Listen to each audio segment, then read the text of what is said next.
स्थानीय निकाय चुनाव में आज हरियाणा में एक ऐसा शहर भी रहा जहां कांग्रेस की हार पर गोभी के पकोड़े बांटे गए। हम बात कर रहे हैं सिरसा की।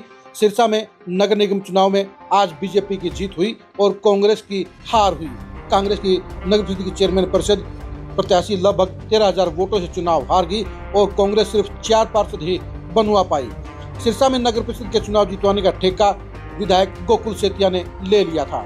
गोकुल सेतिया के कारण ही वहाँ कांग्रेस 2 हिस्सों में बट गई थी। एक तरफ पुराने कांग्रेसी थे जो 10 साल से लेकर 50 साल से कांग्रेस की सेवा कर रहे हैं और दूसरी तरफ में ताजा कांग्रेसी बने गोकुल सेतिया का ग्रुप था।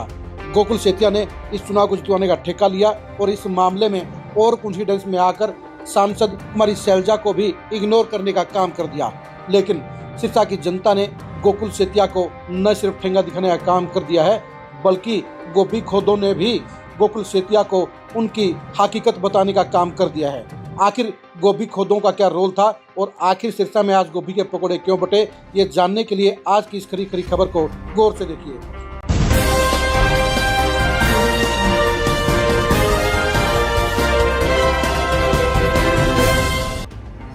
सिरसा के विधायक गोकुल सेतिया चंद महीनों में ही अपने आप को खुदा मान बैठे हैं। वो तमाम पुराने कांग्रेसियों से अपने आप को ज्यादा वजनदार मानते हैं। वो अपने आप को कुमारी शैलजा से भी ज्यादा आगे समझ रहे हैं और वो तारीफ करने में, सत्ता पक्ष से भी मिलने में गुरेज नहीं करते हैं। वो सीएम नायब श्रेणी की बड़े मंच पर जाकर तारीफ कर चुके हैं। उन्होंने ही नगर परिषद चुनाव को जितवाने का ठेका लिया था। लेकिन आज सिरसा में कांग्रेस की करारी हार हुई और कांग्रेस की करारी हार होने पर आज सिरसा में गोभी के पकोड़े बांटे गए। गोभी के पकोड़े खुद कांग्रेसियों ने बांटे और ऐसे में गोभी के पकोड़े बांटने वाले नेताओं ने क्या कहा, ये भी आप जरा गौर से सुनिए। हम सच्चे कांग्रेसी हैं और इस चुनाव में किसी भी कांग्रेसी को चुनावों के लिए किसी को कोई कॉल नहीं है। जो कांग्रेस की गोभी खुदी है ना, वो हमारे स्थानीय विधायक की वजह से खुदी है, क्योंकि उन्होंने जाके सीएम के प्रोग्राम पे ये बातें कही कि भारतीय जनता पार्टी बहुत अच्छी पार्टी है, सीएम बहुत अच्छे आदमी है, जिससे लोगों का रुझान बीजेपी के प्रति हुआ। उन्होंने शारीलाल जी शर्मा का परिवार सच्चा कांग्रेसी है, वीरवन मेहता का परिवार सच्चा कांग्रेसी है, वो उनको गोभी खोद बोलते हैं, जबकि जो असल में जो गोभी खुदी वो हमारे विधायक ने खोदी, जो बीजेपी के वहाँ पे गए, प्रोग्रामों में गए और वहाँ से कांग्रेस पार्टी का बैकफुट शुरू हुआ। पिछले पैर पे कांग्रेस को आना पड़ा। तो अब ये पकोड़े गोभी के बांट के अब क्या साबित कर रहे हो? ये वही गोभी है जो स्थानीय विधायक द्वारा कांग्रेस पार्टी की खोदी गई है। अच्छा। उसी गोभी के पकोड़े बना के लोगों को खिलाए जा रहे हैं ताकि जन जन तक ये बात पहुंचे कि कांग्रेस की गोभी किसने खोदी है। ये कब गोभी खुदगी पकोड़े खा के अब बीजेपी की लहर और आएगी? अब तो नहीं, हम जो कांग्रेसी हैं हमारे में रोष है। अच्छा। इसके प्रति कि हमारे किसी भी कांग्रेसी को, वो शारीलाल शर्मा के परिवार को, वीरवन मेहता के परिवार को, किसी को भी इन चुनावों के प्रति कोई दिलचस्पी नहीं दिखाएगी कि वो भी हमारे साथ लगे। सिर्फ वन मैन शो किया गया, जिसका नतीजा आज आप सबके सामने है। गोभी के पकोड़े या गोभी वाला क्या मामला है? गोभी खोद बड़ा वायरल हो रहा है सिरसा के अंदर। ये वैसे तो जिसने शुरुआत करी है इस तरह की वो ज्यादा बढ़िया बता सकता है, लेकिन गोभी का तो अब जिस तरह की भाषा प्रयोग हुई उसी तरह के नतीजे आए।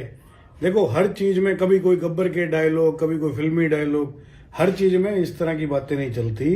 काम करने से काम होता है। अगर साथ मिल के लोगों का जो है, अगर अफसरों से भी काम लेना है तो उसमें भी जो है एक संयम की भाषा और भाषा मर्यादित होनी चाहिए हमेशा।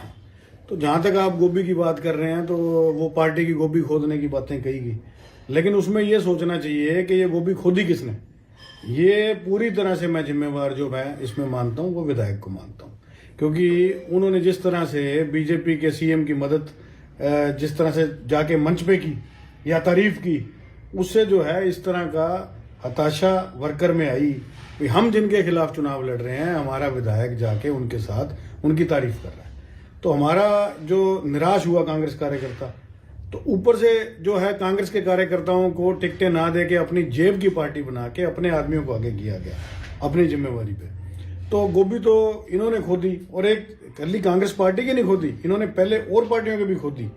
आप खुद देखेंगे इनेलो ने इनकी जो है सपोर्ट की थी पिछले चुनाव में जितनी इनेलो ने इनकी सपोर्ट की थी, आज उतनी इनेलो की गोभी खुदी हुई है। इनका काम है जिससे मदद लेना, उसकी गोभी खोदना और आगे निकल जाना। अब ये कांग्रेस के बारे में भी यही सोच रहे हैं, भाई हम विधायक बन गए, अब इसकी गोभी खोदो और आगे बीजेपी में निकल जाओ। लेकिन मैं एक बात आज दावे से कहता हूं अगर ये चुनाव आज इस्तीफा देके दोबारा लड़के बीजेपी के निशान पे भी देख ले, अगर जीत जाए तो मैं इसको चैलेंज करता हूं।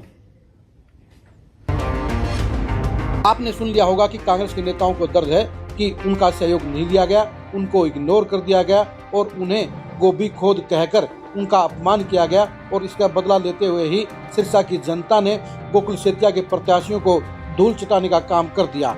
तमाम पुराने कांग्रेसियों ने इसी वजह से ये चुनाव गोकुल सेतिया के हवाले कर दिया और गोकुल सेतिया की पोल पट्टी चुनाव परिणाम ने खोल दी है।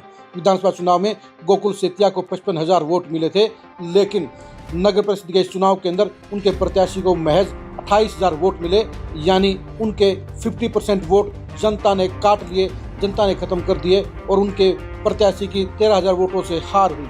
यानी गोकुल सेतिया को सिरसा की जनता ने बता दिया है कि उन्हें जमीन पर रहना चाहिए, उन्हें कांग्रेस के तमाम दूसरे नेताओं को साथ लेकर चलना चाहिए, वरना उनका भविष्य में अंजाम अच्छा नहीं होगा।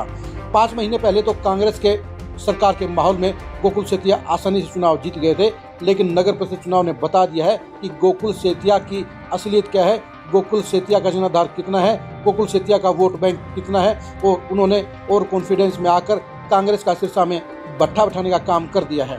आप सिरसा में कांग्रेस प्रत्याशी की हार के लिए किसे जिम्मेदार मानते हैं, कमेंट करके जरूर बताइए। सिरसा में चुनाव को जितवाने के लिए और हरवाने के लिए इन गोभी के पकौड़ों की क्या भूमिका है, इसके बारे में अपनी राय दीजिए। आप हमारे फेसबुक पेज को फॉलो कीजिए, आप हमारे यूट्यूब चैनल को सब्सक्राइब कीजिए। नमस्कार।